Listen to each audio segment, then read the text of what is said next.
بسم اللہ الرحمن الرحیم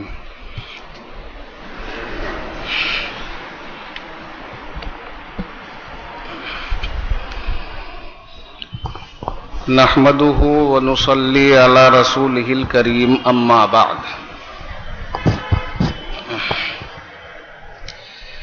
اعوذ باللہ من الشیطان الرجیم بسم اللہ الرحمن الرحیم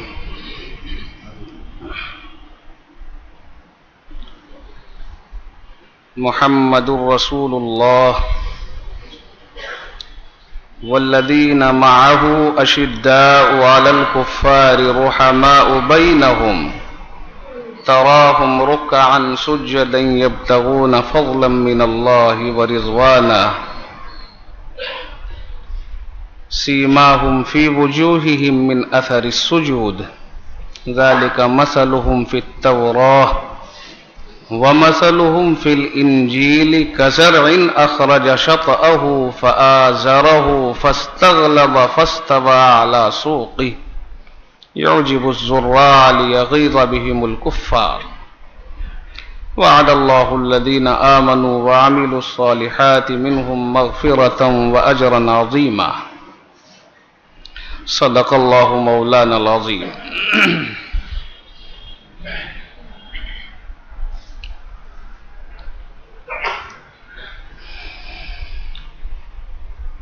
پیارے دوستوں اور دینی بھائیوں،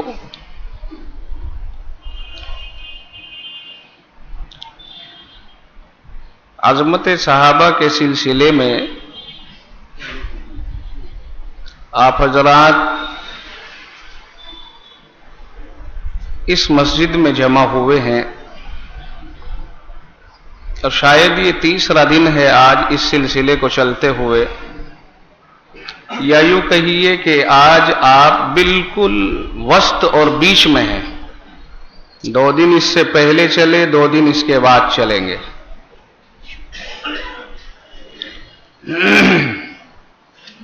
آگے اور پیچھے کی کڑیاں مضبوط رہی ذرا، بیچ میں اسی لیے بیچ میں کمزور کو لیا جاتا ہے کہ آگے اور پیچھے سے وہ اوسط نکل جائے۔ یہ ان کا انتخاب نہایت ہی معاون اور مددگار رہا میرے لیے۔ حضرات اکابر علماء کرام تشریف فرما ہیں، ان حضرات کے درمیان کچھ کھل کر لب کشائی نہیں کی جا سکتی ہے۔ حضرات صحابہ کرام رضوان اللہ علیہم اجمعین، ان کی توصیف اور تعریف میں کوئی کیا کہہ سکتا ہے؟ ان کی توصیف اور تعریف میں تو الیوم اکملت لکم نازل ہو چکا ہے، یعنی قرآن کریم نے ان کی تعریف کو کر دیا، اور تعریف کرنے کے بعد قرآن کریم کا نزول بند ہو گیا، تکمیل دین ہو چکا ہے۔ اب حضرات صحابہ کرام میں کوئی نقص و عیب نکالنا یا ان کی تعریف کر کے کوئی یوں کہے کہ تعریف اور توصیف کر کے ہم نے ان کے مرتبوں کو بڑھا دیا، یہ غلط فہمی ہے۔ نہ دنیا میں اب ان کے مراتب کو بڑھایا جا سکتا ہے نہ گھٹایا جا سکتا ہے۔ جس ذات نے ان کے مرتبوں کو جہاں ٹھہرا دیا ہے وہ ٹھہر چکے ہیں۔ اب ان کے مقام اور مرتبے کو صرف لوگوں میں ترغیباً تو بیان کیا جا سکتا ہے تاکہ ان کے نقش قدم پر چل کر ہم اپنی زندگیوں کو سنوار سکیں، لیکن اس اعتبار سے کہ ان کے اوپر کوئی گرد چڑھائے اور ہم بیان کر کے گرد کو صاف کرنا چاہیں، یہ ہماری خام خیالی ہے۔ گرد وہاں چڑھتا ہے جہاں نشیب ہوتا ہے، وہاں تو نشیب ہے ہی نہیں، فراز ہی فراز ہے۔ گرد چڑھے گا کیسے صحابہ کے اوپر؟ رب ذوالجلال نے قرآن کریم میں سندن ارشاد فرمایا، رضی اللہ عنہم ورضوا عنہ، اور یہ سند عرش اعظم سے جبریل امین لے کر کے چلے ہیں، اور خیر الناس جناب محمد الرسول اللہ صلی اللہ علیہ وسلم کو لا کے عطا کر دی، اور آپ نے بڑی امانت داری اور دیانت داری کے ساتھ اپنے شاگردوں کے حوالے کر دی ہے، ان شاگردوں کے حوالے جن کے بارے میں رب ذوالجلال نے یوں کہہ دیا کہ میرے پیارے ان سے میں راضی ہو گیا، مطمئن ہو جائیے۔ یہ وہ لوگ ہیں حضرات صحابہ کرام رضوان اللہ علیہم اجمعین۔ اللہ اللہ، اگر زبان کھول دے تو حدیث بن جائے، اگر صحابہ کرام کی زبان کھل جائے تو حدیث بن کے تیار ہو جائے۔ آپ یہ سوچیں گے کہ حدیث پاک تو ہم نے آج تک یہ سنا ہے کہ جناب محمد الرسول اللہ صلی اللہ علیہ وسلم کے فرمودات کو کہتے ہیں، یعنی آپ کی زبان مبارک سے جو الفاظ نکلیں، یا آپ کسی عمل کو کسی کو کرتا ہوا دیکھیں اور اس کو آپ جو کا تو رکھ دیں، اس کے اوپر کوئی نکیر نہ فرمائیں، یا آپ نے کوئی عمل کیا، اس کو حدیث کہتے ہیں۔ اور میری زبان سے یہ نکلا کہ اگر اصحاب پیغمبر اپنی زبان کھول دے تو حدیث بن جائے۔ تھوڑا ٹکراؤ سا محسوس ہو رہا ہوگا، میں ٹکراؤ آپ کے ذہن سے نکالتا ہوں۔ رسول اکرم صلی اللہ علیہ وسلم نے اپنی زبان مبارک سے جو کلمات ارشاد فرمائے ہیں وہ براہ راست کسی نے نہیں سنے سوائے صحابہ کے۔ اور جب صحابہ کرام نے قال رسول اللہ صلی اللہ علیہ وسلم کہا تب وہ روایت بنی ہے۔ رسول اکرم صلی اللہ علیہ وسلم نے جو قال فرمایا تھا وہ تو صحابہ کرام کے کانوں کے ذریعے ان کے دل کے نہا خانوں میں پہنچا تھا، اور جب وہاں سے نکلا صحابہ کی زبان کھلی اور انہوں نے کہا قال رسول اللہ، تب ہم نے اور آپ نے اس کو حدیث کہا ہے۔ بات نہیں سمجھ میں آئی ہے؟ حضرات صحابہ کرام تو وہ بے مثال شخصیات ہیں جن کے اوپر رب ذوالجلال نے اعتماد فرمایا ہے۔ خلاق عالم نے ان کے اوپر اعتماد کرتے ہوئے سارا دین ان کے حوالے کر دیا تھا۔ اور آپ کو میں ایک مثال کے ذریعے یوں عرض کروں، قرآن کریم میں مکمل دین ہے، سارا کا سارا دین رب ذوالجلال نے قرآن کریم کے اندر پیش فرمایا ہے، اور اسی کی وضاحت جناب محمد الرسول اللہ صلی اللہ علیہ وسلم نے اپنے ارشادات عالیہ کے ذریعے سے یعنی حدیثوں کے ذریعے سے فرمائی ہے۔ اب جب وہ قرآن کریم نبی اکرم صلی اللہ علیہ وسلم کے اوپر نازل ہوا اور آپ نے صحابہ کرام کو سنا دیا، یعنی قلب اطہر کے اوپر وحی الہی کی جب بارش ہوا کرتی تھی تو آپ کسی بھی صحابی کو بلا کے اس کو لکھوا دیا کرتے تھے، کبھی امیر معاویہ رضی اللہ تعالیٰ عنہ کو، اور بہت ایسا ہوا ہے کہ سیدنا امیر معاویہ رضی اللہ تعالیٰ عنہ سے خدمت لی گئی، فرمایا اکتب یا معاویہ، یا معاویہ اکتب، اور معاویہ وحی الہی کو لکھیے۔ معاویہ کا ہاتھ ہوتا، معاویہ کا قلم ہوتا، اور کوئی لکھنے کی چیز ہوتی اور اس کے اوپر وحی الہی کے نقوش کو منقش کر دیا جاتا، اس کو قرآن کریم کا درجہ مل جاتا۔ یہ معاویہ رضی اللہ تعالیٰ عنہ کی بھی خصوصیت رہی ہے۔ سیدنا امیر معاویہ رضی اللہ تعالیٰ عنہ بھی رسول اکرم صلی اللہ علیہ وسلم کے بڑے دیوانے، پروانے اور مستانے صحابی رہے ہیں، اور یاد رہے ساری امت کے ماموں ہیں امیر معاویہ، اور ماموں کا مقام سب سے نرالا ہوا کرتا ہے۔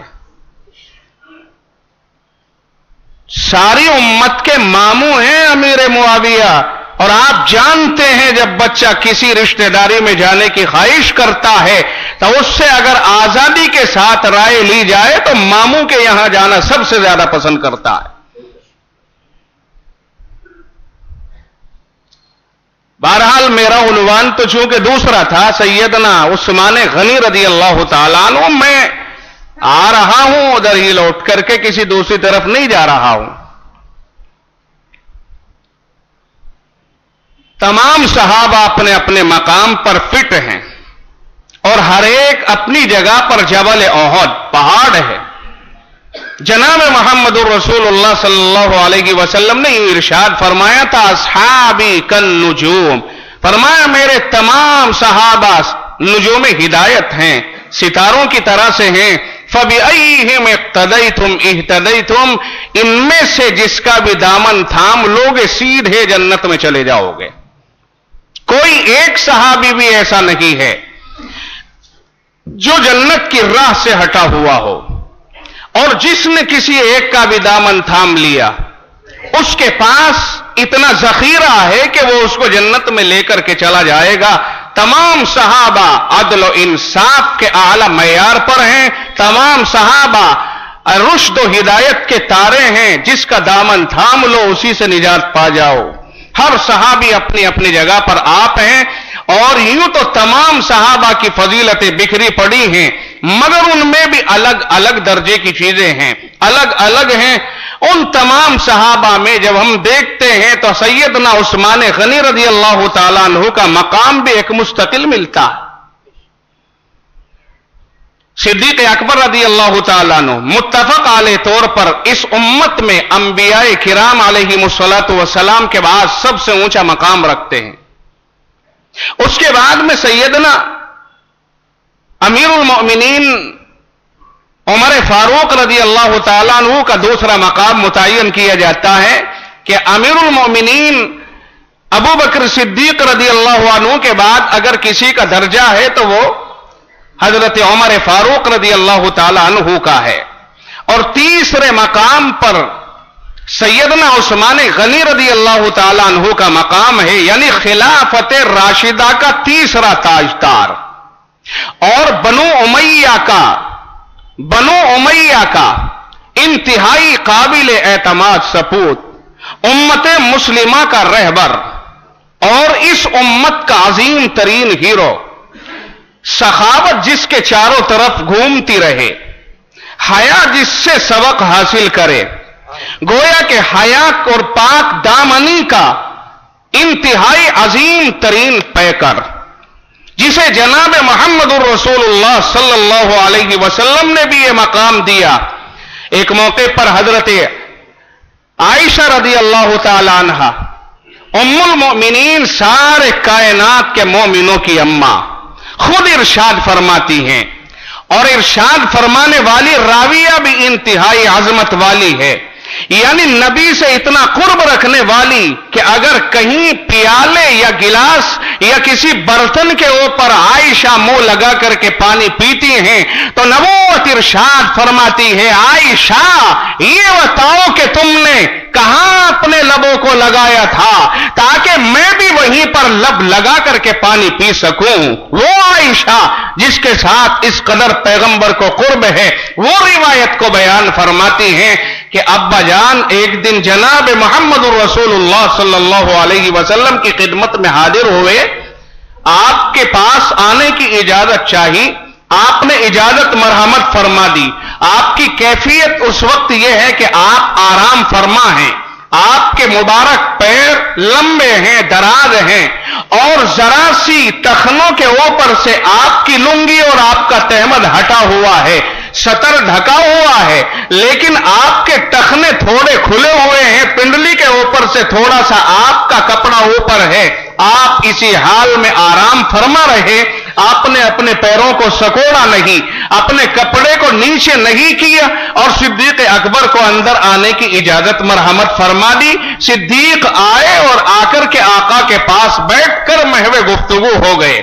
چند لمحات گزرے ہیں کہ چچا جان یعنی عمر فاروق رضی اللہ تعالیٰ عنہ آتے ہیں، اور انہوں نے بھی دستک دی، اندر آنے کی اجازت چاہی، اجازت مرحمت فرمائی گئی۔ نبوت اپنے اسی پرانے انداز پر آرام فرما ہے، پیروں کو سکوڑتے نہیں ہیں، اپنے کپڑے کو نیچے کی طرف کو اور نہیں لے جاتے ہیں۔ یہ بھی آئے، تشریف فرما ہوئے اور محو گفتگو ہو گئے۔ اب شیخین کریمین دونوں جمع ہو گئے، لیکن نبی رحمت اپنی جگہ پر بدستور آرام فرما ہے، کوئی تغیر نہیں آیا۔ تیسرے نمبر پر چند لمحات کے بعد عثمان غنی رضی اللہ تعالیٰ عنہ کی آواز آتی ہے، کہا کون ہے؟ جواب ملتا ہے عثمان۔ آپ نے عثمان کو اندر بلانے سے پہلے اپنے آپ کو سنبھالا، آپ اٹھ کر بیٹھ گئے اور اپنی لنگی اور اپنے تہمن کو نیشا کیا اور اس طرح سے بیٹھ کر کے اب فرمایا عثمان کو اندر بلایا جائے. عثمان غنی اندر تشریف لائے, بیٹھ گئے. جتنی دیر گفتگو ہونی تھی گفتگو ہوئی, مجلس برخاست ہو گئی, لوگ اپنے اپنے گھروں کو لوٹ کر چلے گئے. صدیق کائنات سے رہا نہ گیا, عرض کر دیا آقائے نامدار کیا ماجرا ہے یہ؟ ابا جان آئے آپ اپنی حالت پر برقرار رہے, چچا جان آئے آپ نے حالت میں کوئی تغیر نہیں کیا, لیکن عثمان آئے آپ اٹھ کر بیٹھ جاتے ہیں, اپنے آپ کو سنبھال لیتے ہیں, اپنے کپڑے کو نیچے تک لے جاتے ہیں اور اس انداز میں بیٹھ کر کے یکسوئی کے ساتھ تب ان کو اندر آنے کی اجازت مرحمت فرماتے ہیں.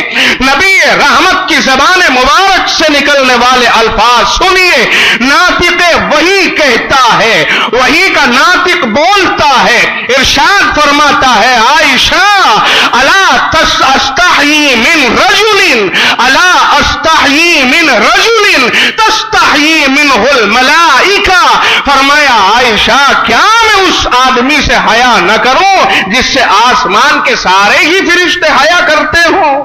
نعرہ تکبیر, نعرہ تکبیر. سیدنا عثمان غنی رضی اللہ تعالیٰ عنہ کی بات عرض کر رہا تھا کہ عثمان کا مقام ایک مستقل مقام ہے. رسالت مآب صلی اللہ علیہ وسلم کے یہاں عثمان کا ایک مستقل مقام ہے. میں زیادہ لمبی گفتگو نہیں کروں گا, طبیعت میں کچھ بشاشت زیادہ نہیں ہے. جتنی دیر بھی عرض کروں گا میں حضرت عثمان غنی سے متعلق ہی آپ کے سامنے گفتگو کروں گا. اور آگے بڑھیے. جناب محمد الرسول اللہ صلی اللہ علیہ وسلم ایک جگہ آرام فرما ہے. سیدنا عثمان غنی تشریف لاتے ہیں, ابھی ایمان نہیں لائے ہیں, ایمان نہیں لائے ہیں. آپ کو آنے کے بعد بڑے غور سے دیکھتے ہیں. آپ نے فرمایا عثمان اتنے دھیان سے دیکھ رہے ہو؟ خیر باتیں ہوئی. عثمان غنی رضی اللہ تعالیٰ عنہ کو جناب محمد الرسول اللہ صلی اللہ علیہ وسلم نے لا الہ الا اللہ محمد الرسول اللہ کلمہ پیش کیا. اس سے پہلے سیدنا صدیق اکبر رضی اللہ تعالیٰ عنہ عثمان غنی کا ذہن بنا چکے ہیں. اب یہاں عثمان غنی رضی اللہ تعالیٰ عنہ ایمان لاتے ہیں اور اللہ کا کلمہ بلند کرتے ہیں. ادھر عثمان غنی اللہ کا کلمہ بلند کرتے ہیں. کتابیں اٹھا کے دیکھتے ہو کہ جناب محمد الرسول اللہ صلی اللہ علیہ وسلم کو عثمان نے اپنے نکاح کا پیغام پیش نہیں کیا ہے. کوئی کتاب ایسی نہیں ملتی ہے. جہاں تک میری معلومات ہیں آپ نے خود پیشکش فرمائی ہے عثمان میں چاہتا ہوں کہ میری بیٹی ہائے ہائے نبوت کی بیٹی ہے, آقائے رحمت کی بیٹی ہے, آپ کا جگر گوشہ ہے. فرمایا عثمان میرا دل چاہتا ہے کہ میری رقیہ آپ کی زوجیت میں آ جائے. عثمان غنی رضی اللہ تعالیٰ عنہ تیری قسمت کے کیا کہنے. رسول اکرم صلی اللہ علیہ وسلم نے اپنی بیٹی کا نکاح پیش فرمایا اور عثمان کے ساتھ آپ نے نکاح کر دیا.